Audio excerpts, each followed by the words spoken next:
luckiest girl in the entire fucking world. I am Ginger Lynn, right here, right now, with Sapphire, who is avoiding me. I'm not avoiding you. I'm definitely not. You cringe away. What was happening there is we were playing Metallica's Turn the Page, directed by none other than our amazing guest, Mr. Jonas Akerlund, in studio right now. Yay! Woo! Jonas, thank you so much for being here. Thank you for having me. It's a pleasure. Now, Jonas, do you mind seeing girls with girls? Did it bother you when I went down on Sapphire's titties there just for a second? No, it didn't bother me. No. Okay, because it bothers her a lot. No! It really throws her off. She has a girlfriend, and there are rules, and so I'm not supposed to touch this. I'm not supposed to touch that. All right, well, the only thing that bothered me was that I'm on the wrong side of the table.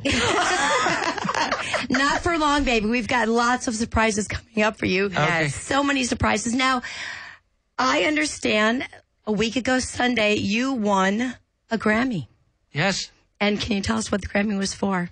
Well, it was the Grammys have two film categories, and one being for music videos, and the other one is for long-form music films. Mm-hmm. And that was my category this year. Long-form music films? Yeah, and it was basically a documentary I made with Paul McCartney.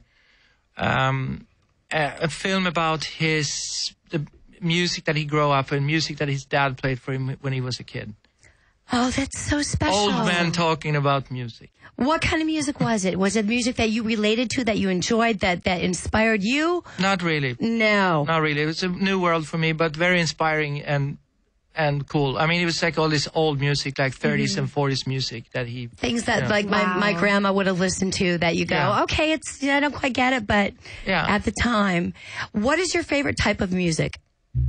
Well, I'm metal in my blood, but when I work, I kind of have a pretty broad spectrum, but and your work really displays it, definitely. Yeah. Well, when I work, I do all kinds of stuff, but at home, it's mostly metal. Heavy metal. Now, you and I met. I'm going to tell a short story here, Jonas Akerlund, in studio with us here, right now, on Skid Row Studios, on iTunes, on Stitcher. Jonas, my memory of you was I was in a hotel. My agent had called me and asked me several times to be involved in your video, Turn the Page, the Metallica video. And I thought at the time, it was 1998, that you just wanted me as a naked girl in a video. And so I wanted nothing to do with it. At that point in time, I was really intent on making my mainstream career, and I wasn't going to do anything naked, and I wasn't going to be the naked girl. And in my recollection was telling my agent, I just don't think I want to do this.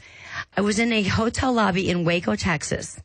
I was wearing a pair of overalls, a white T-shirt. I had my son, I had my nanny, I had my bodyguard.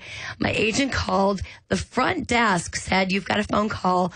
And I was on the way to the airport. And my agent said, "Can you please meet with Jonas Akerlund at this wonderful hotel in Los Angeles?" And I said, "You know what? I'll do it, but I'm wearing my ponytail. I have no makeup on. I'm wearing overalls. I've got my kid. I got my nanny. I've got my white T-shirt on. I'm wearing a wife beater. I'll go, but I really don't think I want to do it." Now, what was your memory of us meeting? Was it anything like that at all?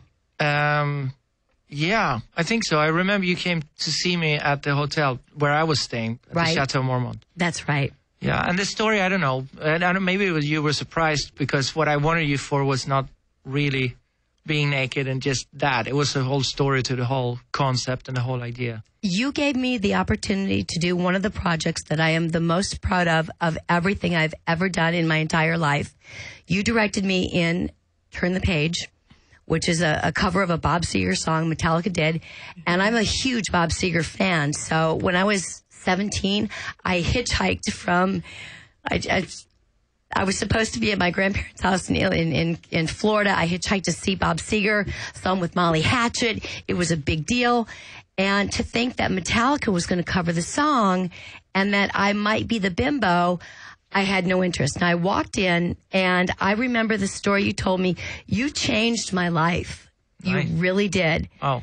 And I don't know if you remember what you said to me, but you told me a story that it was similar to, you said Turn the Page was about It was similar to your life and what you had gone through and where you were going. Do you remember that story? Yeah, of course. Can you share that with us? Well, I remember it was a mix of different personal stuff and stuff that I was just influenced about at the time. And also the music, of course. I'm sure that Bob Seger never had this in mind when he wrote the song. But I always wonder if he ever saw it. It would be interesting to know. But the story itself was, I saw the music to me had a story. And it reminded me a lot of personal stuff and about this struggling woman and like all these different things. And I put a little bit of myself in there and a little bit of everything in there. And I think once you were on board, we put a little bit of you in there too. Because I felt like it was a really close collaboration between us when we started to develop the character. It was intimately close. What I remember the most was you telling me that when you wanted to get into directing music videos and film, do you mind if I say what you did before this? No, of course. Okay, my recollection was that you were directing circuses and that you always wanted to turn that next page and go on to the next thing and direct music videos. Right. And that it was so parallel with my life at that point in time, going from doing adult movies, which I fucking loved. Doesn't mean I didn't want to, I didn't enjoy it, but it was time for me to turn the page and move on.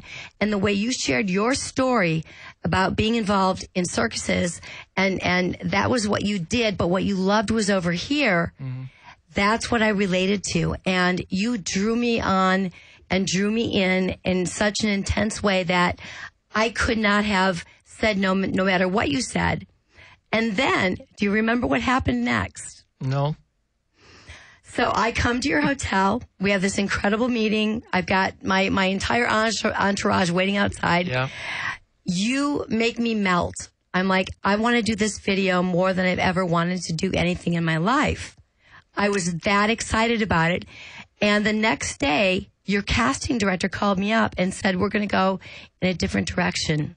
Do you know that? Kind of. She had told me that you said that I looked too young. Yeah, I do remember. I looked too good. I was too thin, and I didn't look haggard enough to play this character. And I remember calling you and going, Jonas, I can look like shit, I promise. I can look really, really bad. I really can, I promise you. And when we shot the video, they actually put a spirit glue, kind of a gum, underneath my eyes to make me look older and to make me look more harsh, like I'd been through a lot. Yeah. But I've never had someone take me through such a gamut of emotions from, no, I don't want to do this, to, oh my God, I want to do this more than anything I've ever wanted to do in my life, to, what? Now he doesn't want me?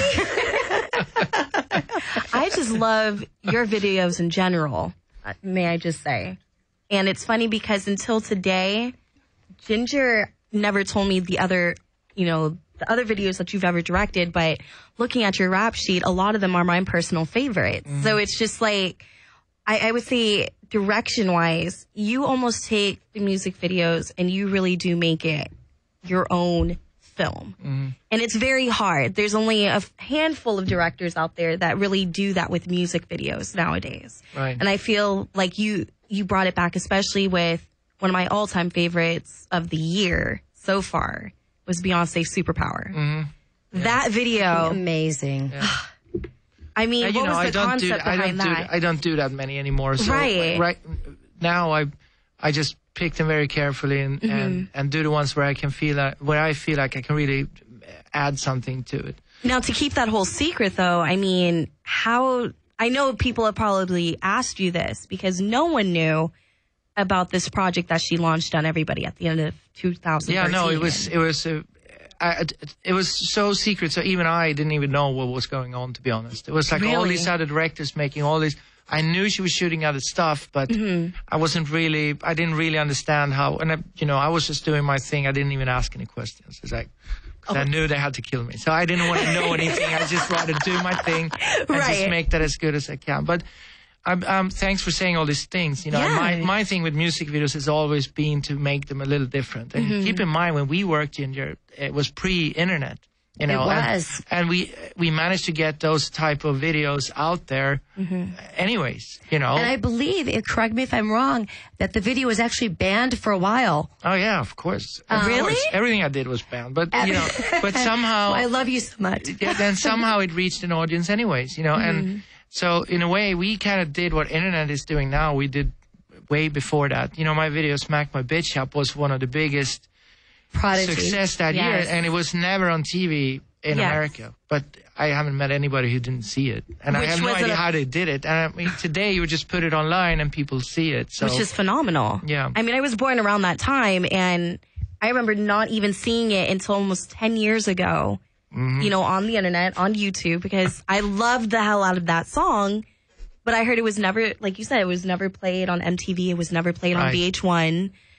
So, I mean, I do have to say it's awesome now that we can look back on a lot of these music videos that really have put like a stamp on pop culture, especially. Well, and what I love about your music videos, Jonas Akerlund, is that they're not, to me, every single thing I've seen you do is not a music video. It's a short film. There's a story that's told. Each and every one draws you in, sucks you in.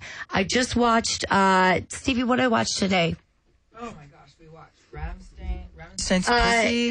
No, the one with Lady Gaga Pussy and Beyonce? Pussy was amazing, and I'm thinking, Jonas, where do you get your I need to see this inspiration one. from? There's finger banging, there's cocksucking, there's cum shots. You just take it. Wait, there's cum shots in this video? Cum shots in this video. There is a guy. There's. Oh my God. Do you get your inspiration from well, porn? that one was very, very different. You know, I work with this German band, Rammstein. Right. I worked with them for years, and to me, those are the most exciting type of jobs I could get. You know, Why? they always want to do what I want to do, which is push it and try new things and do stuff that's never been done before. And they don't give a shit about what other people think or censor and all those things. And it really suits me. As much as I enjoy working with Beyonce and some of these more, you know, commercial and mainstream type of artists, I really enjoy both types of jobs. But the thing with that one, the Rammstein video for Pussy, was my original idea was that I had a friend in Sweden who bought all these old Swedish porn movies. Like from the 60s and 70s. Really great. Were they raunchy and filthy and nasty?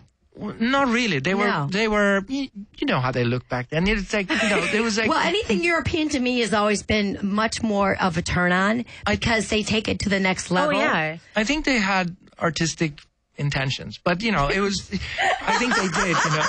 And, yeah, so did I in all my porn. I'm being very artistic here.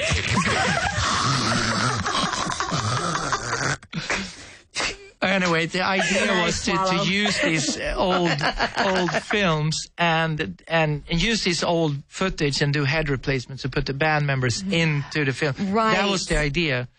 And the band loved the idea. And then we run into some rights problems. We couldn't buy the footage, so we ended up shooting it ourselves instead. It was like the only way. So, all right. You should have come to me. I could give you all my old footage, honey. Well, yeah, we ended up shooting it. But mine's not that old. No, this was old. Yeah, no, so that was very different, yes.